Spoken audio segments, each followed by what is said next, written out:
Igbo dị sammo unasala chi gere nọ n'akwụkwọ akụkọ nke tata bụ Monde Ahia Eke abalị 10 nke ọnwa abụọ afọ 2025.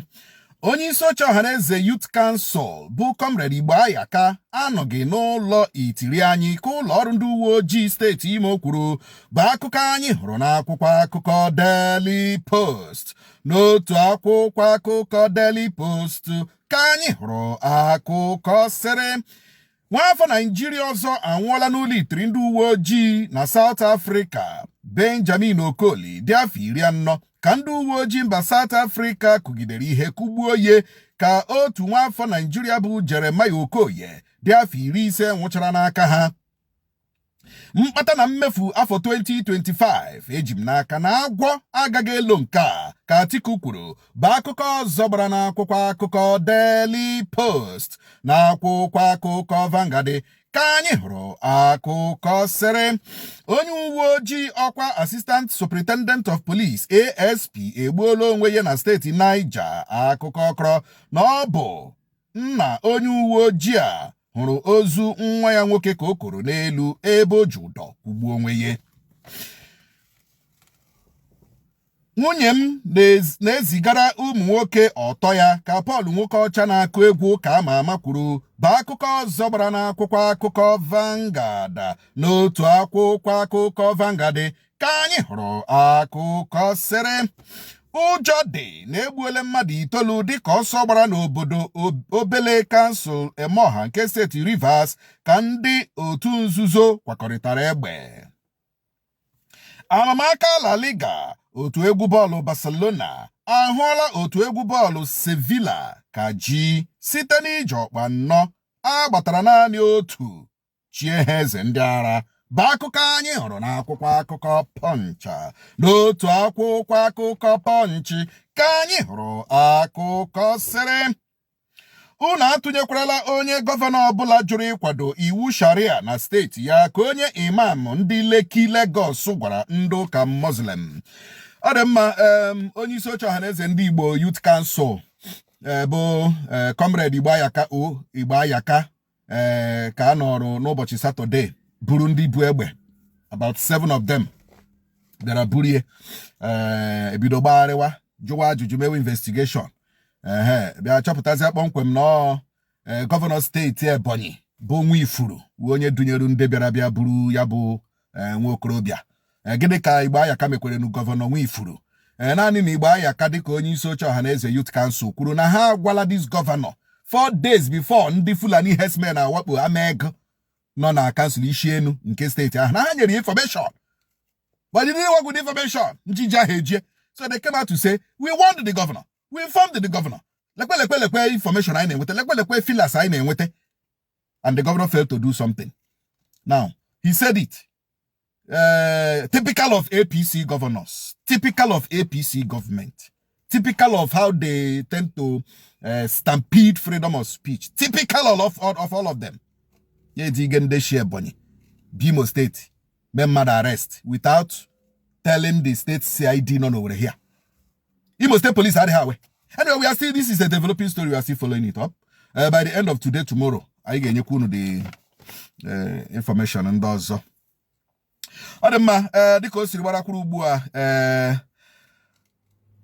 onye ASP ndị uwe ojii ejiri aka ya gbuo onwe ya, anya ma ihe mere na bọtọ mpe ya onye hụrụ ozu ya n'elu selin.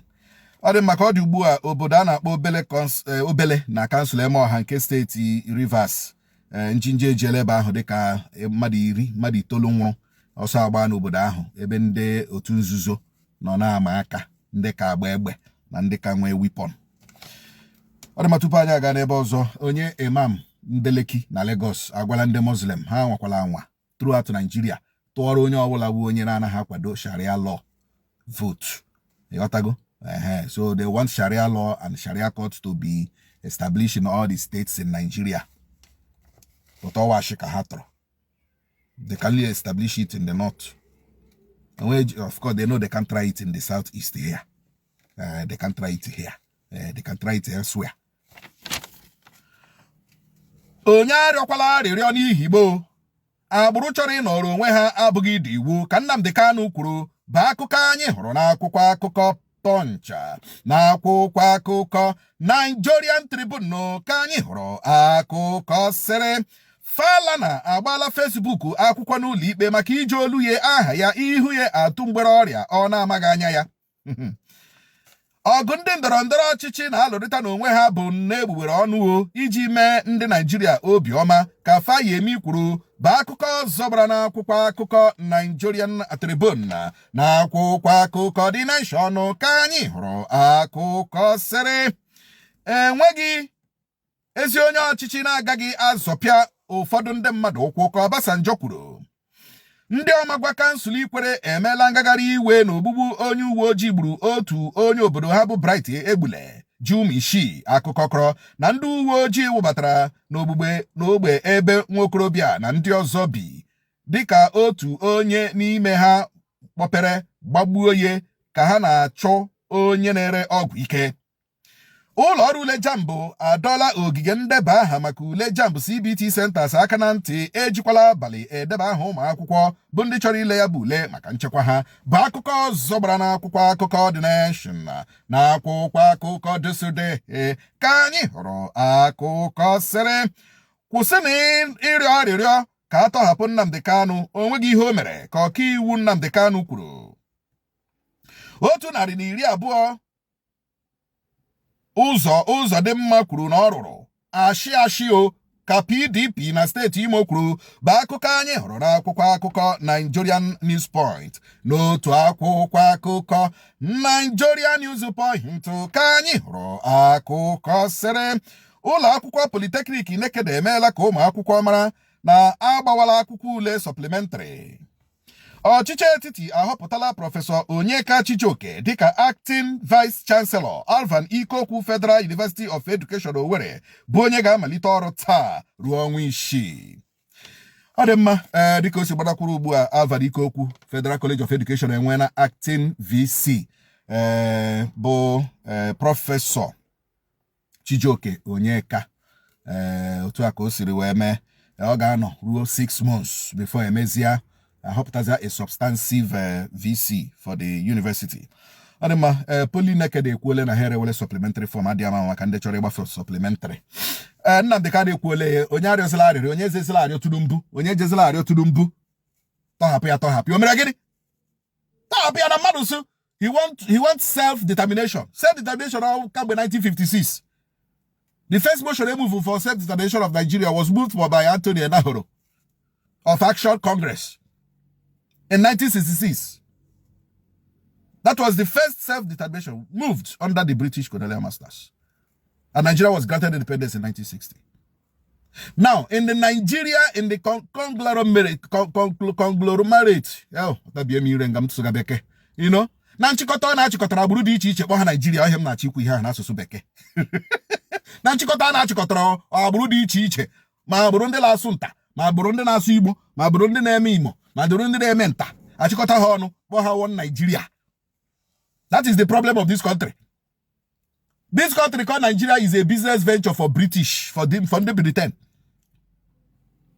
You know about Nigeria company. It's a business company, business enterprise for Britain. Here we're a nation. Because already here we're a nation. They shouldn't have matched. That's so. By the way, what is a nation? Defined by dictionary, Oxford Dictionary. A nation is a group of people that have same language, same culture, same lifestyle, same worship. Oh yeah, we're a nation. But to be honest, Nigeria, it's not a nation. So for a part of that nation, nation to say, part of this, it is not a crime. It is enshrined in international law. So now they can't equal onye zizayo. Onye zizayo. You choka aga happy. Aga happy. Ade mmadụ ka o siri gbarakwuru ugbu a Ifeanyi ekwuole na ihe ya na ahụ ndị ndọrọndọrọ ọchịchị na-abịa onye nke a fired this person fired this person bombarded this person talk to this person bumbusu this person ihe ndị ewe entertainment for Nigerians ọ na-ehechi ndị ọchịchị n'obi ka ị dị awe politicians na the same people Hey, this person, Wike fired Fubara fired Wike. They are entertaining us. Tudumbu fired Erufai. Erufai fired back at Tudumbu. Entertainment. Okay, there we. On the back, I pick up a bio mine. I could be a good man on so what you watch, on so what you on TikTok. Nakwa official on Sonko TV na YouTube. Catch him never. We are coming up with another video on Paul Wokocha. Thank you.